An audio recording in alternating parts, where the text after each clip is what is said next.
శ్రీ వారాహి తల్లి జ్యోతిషాలయం.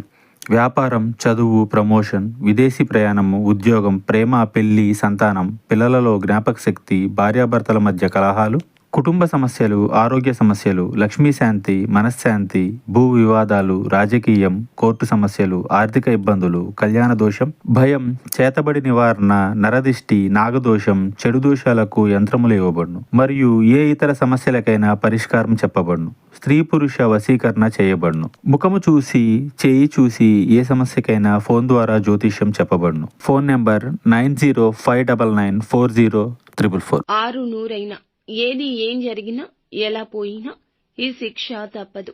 ఇది జ్యోతిష్కుల మాట. మిమ్మల్ని భయపెట్టాలని కాదండి, జాగ్రత్త పడాలి అని మాత్రమే, ఈ యొక్క ఉద్దేశ్యంతో మాత్రమే చెప్పడం జరుగుతుంది.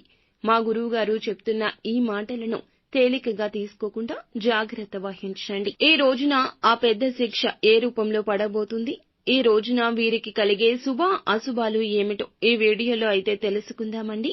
వీడియో ఎక్కడా స్కిప్ చేయొద్దు. దయచేసి పూర్తిగా చూస్తేనే అంతా బోధపడుతుంది. వీడియో నచ్చితే లైక్ చేయండి. మీ లైక్ మాకెంతో సపోర్ట్ అండ్ ఎంకరేజ్మెంట్ గా ఉంటుంది.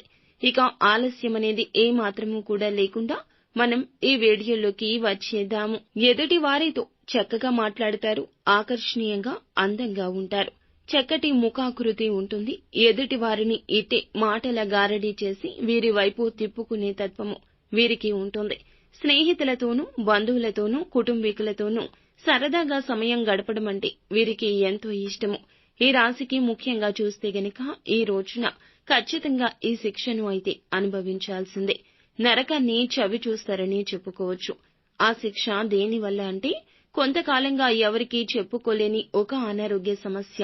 ఈ రోజు దాని తీవ్రత పెరగబోతుంది. అది ఎంత బయటికి చెప్పకపోయినా, ఎన్ని రకాల వైద్యాలను తీసుకున్నా లోపల మానసిక కృంగుబాటు అనేది ఉంటుంది కదండి. ఎంతటి ధైర్యవంతులకైనా ఈ కృంగుబాటు తప్పదు. శారీరక అలసట, శారీరక ఇబ్బంది మనకి తలకు మించిన భారం అవుతుంది. ఎదురుగా లక్ష్యము కనిపించదు, బాధ్యత కనిపించదు, ప్రేమ కనిపించదు. మన శరీరంలోని బాధ అన్నింటినీ కమ్మేస్తుంది.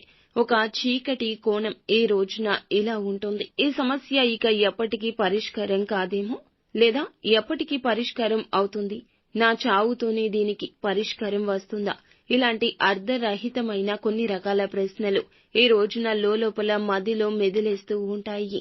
ఈ సమస్యతో పాటు ఎప్పుడూ లోపల ఇబ్బంది పడుతూ ఉన్నారు. ఇక అది ఇప్పుడు మీకు మరింత ఇబ్బందికరంగా ఈ విధంగా మారబోతుంది. బాధను భరించలేక నరకాన్ని చూస్తారు. ఆ బాధతో విలవిల్లాడిపోతూ ఉంటారు. ఇక చెప్పక తప్పని పరిస్థితుల్లో కుటుంబ సభ్యులకు తెలియజేస్తారు. ఇక ఈ అనారోగ్య సమస్య కారణంగా ముఖ్యమైన పనులు అన్నీ కూడాను ఆపేస్తారు. ఇక మీ ఆరోగ్య రీత్యా డబ్బు ఖర్చు కాకుండా పొదుపు చేసుకోవడానికి ఆరోగ్యాన్ని నిర్లక్ష్యం చేస్తూ వచ్చారు. ముమ్మాటికి ఇది మీ స్వయంకృతాపరాధమని చెప్పాలి. అన్ని విషయాల్లోనూ పొదుపు చేయడం మంచిదే, కానీ ఆరోగ్యం విషయంలో ధనాన్ని పొదుపు చేయడం అస్తవ్యస్తమైన జీవితానికి నాంది అవుతుంది. ఎందుకంటే మీ యొక్క కుటుంబానికి గాని మీకు గాని మీ ఆరోగ్యం చాలా అవసరం. దయచేసి ఇలాంటి పరిస్థితుల్లో అజాగ్రత్త తీసుకోవద్దు. ముఖ్యంగా ఈ రాశికి సంబంధించి ఇటువంటి ప్రతి ఒక్క పరిస్థితి కూడా ఆ దేవుడు చూస్తూ ఊరుకోడు. ఎందుకంటే మీ యొక్క దానగుణం, మీ మంచితనం, మీరు చేసే మంచి పనులు అన్నీ కూడా భగవంతుడు ఒక హెచ్చరిక ఇచ్చిన ఎప్పుడూ చూస్తూనే ఉంటాడు. మీరు ఇబ్బంది పడే ఈ సమస్యను మీ ముందు నుంచి తప్పకుండా తీసివేయబోతున్నాడు. భవిష్యత్తు బాగుంటుంది. నిరాశ చెందవద్దు. శారీరక అలసట ఈ రోజు ఎక్కువ కనిపిస్తుంది. వెన్నునొప్పి, తలనొప్పి ఇబ్బంది పెట్టొచ్చు. ఈ రాశి వారు ప్రతి నిత్యము కూడాను ఆదిత్య హృదయ స్తోత్ర పఠన పారాయణం చేయడం, తులసి కోటకు స్త్రీలు అయినా పురుషులు అయినా దీపం పెట్టడం వల్ల కూడా మరిన్ని శుభకర ఫలాలు దక్కుతాయి. సో ఫ్రెండ్స్, చూసారుగా, ఈ వీడియో మీకు నచ్చితే తప్పకుండా ఒక చిన్న లైక్ చేయండి. అలాగే మరిన్ని వీడియోస్ కోసం మా ఛానల్ ని సబ్స్క్రైబ్ చేసుకుని ఫాలో అవ్వండి. Thank you.